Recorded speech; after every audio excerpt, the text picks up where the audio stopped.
Majelis Ulama ini orang yang sering lupa, ini diciptakan oleh Pak Harto. Pak Harto itu pinter ra karuan untuk menguasai kita semua, itu pinter ra karuan. Pol pinternya.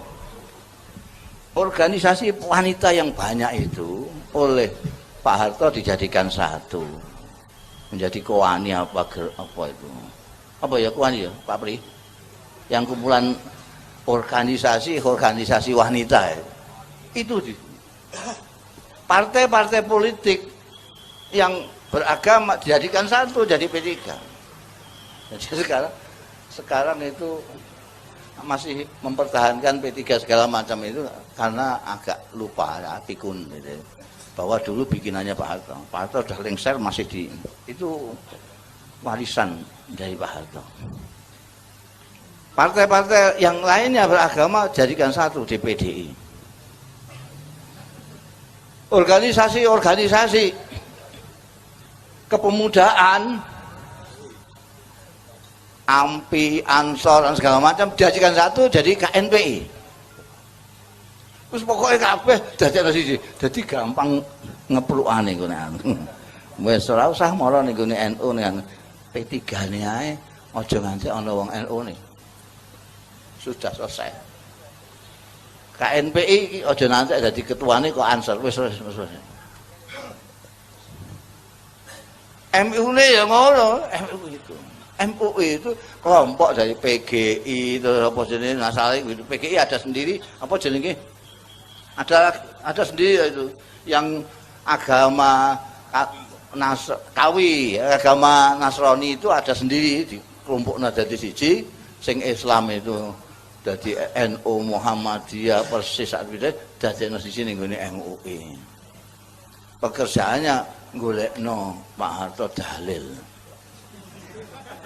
Iki dalile piye kalah ta ora ngono. Kalau dulu Bung Karno itu tanyanya sama Menteri Agama. Pak Harto tanyanya sama MUI. Meskipun nanti outputnya sama. Jadi ada dalil itu yang lucu. Jadi metal apa? Berubah apa jadi metamorfosa? Iya, berubah. Zaman Bung Karno itu jadi dalil revolusi. Begitu Pak Harto jadi dalil pembangunan. Karena itu maknanya mau dari Menteri Agama ini beda-beda tuh maknanya. Ini maknanya anu Pak. Oh kalau begitu dari revolusi ini. Jadi aku golek dalil pembangunan, golek metune itu juga. Yaitu dan ini sekarang ikut semua orang-orang itu. Karena penguasa itu memang paling top kalau bikin opini itu. Itu MUI. Dan kalau Anda masuk MUI, Anda akan jadi ulama. Ya tidak mungkin toh, jadi pengurus MUI kok tidak ulama itu. Itu namanya majelis ulama kok. Kalau tidak masuk majelis ulama bisa tidak. Tapi kalau sudah jadi pengurus, meskipun tukang ketik, ya tetap ulama. Pengurus majelis ulama. Jadi itu, dan itu sampai sekarang itu nggak jelas. Kelaminnya kan nggak jelas. Itu organisasi sosial politik, apa dia instansi pemerintahan, nggak jelas. Tapi dapat APBN. Nah itu Indonesia. Indonesia begitu, nggak jelas nggak apa-apa. Pokoknya urip. MUI itu hanya sekedar ormas kok. Bukan lembaga negara. Lembaga negara justru Departemen Agama. Fatwa agama harusnya dikeluarkan oleh Departemen Agama sebagai fatwa resmi pemerintah. Bukan oleh ormas-ormas. Ormas itu boleh mengeluarkan fatwa untuk masyarakatnya saja yang menjadi pendukung ormasnya. Tetapi bukan kemudian mengikat orang Kristen, bukan, tidak perlu terlibat di dalam MUI. Orang Katolik, orang Hindu, Buddha nggak ada kaitannya dengan fatwa MUI. Dan itu bukan kemudian menjadi komando masif yang kemudian setelah muncul fatwa MUI itu dianggap sebagai sebuah undang-undang dan kemudian ditegakkan dengan melakukan sweeping, berarti MUI menjadi biangnya dan sumber negara di dalam negara, tentara di dalam tentara, polisi di dalam polisi. Ini tidak benar. Yang dilakukan MUI sih biasa karena dia mengeluarkan fatwa. Yang jadi persoalan ada ormas ikutannya yang kemudian mengaplikasikan fatwa itu, memaksa melakukan coercion, pemaksaan kepada umat lain yang sesungguhnya tidak dalam kawasan MUI. Ini yang tidak benar. Nah, kalau MUI menyetujui, berarti MUI memang sengaja membuka koridor untuk memunculkan tentara-tentara partikelir yang kemudian menjadi subsidi, itu menjadi negara di dalam negara. Nah, MUI harus sadar itu, nggak boleh. Jadi subordinat begitu nggak boleh.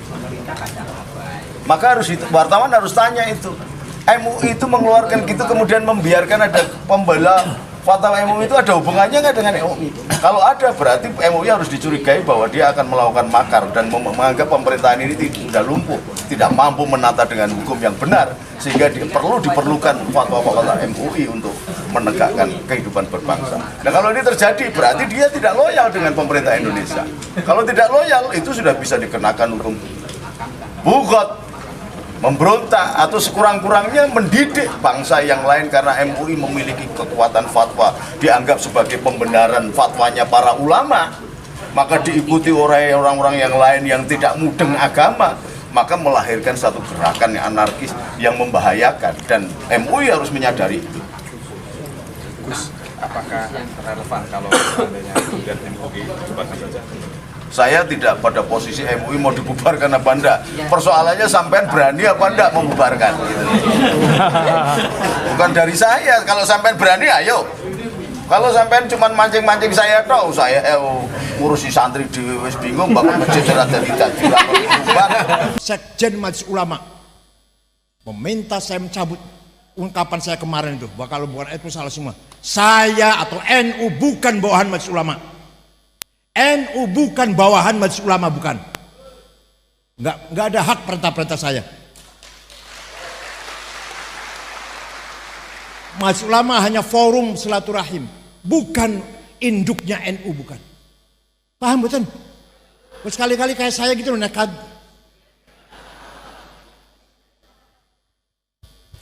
Ketua PBNU harus nekat, gak boleh takut kepada siapapun. Saya tidak pernah takut, kecuali sama istri saya. Itu pun kadang-kadang enggak terus-terusan enggak.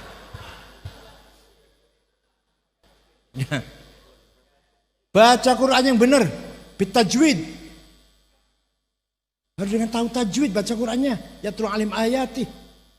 Ya, harus paham idhar, idgham, iqlab, ikhfa, qalqalah, mad lazim.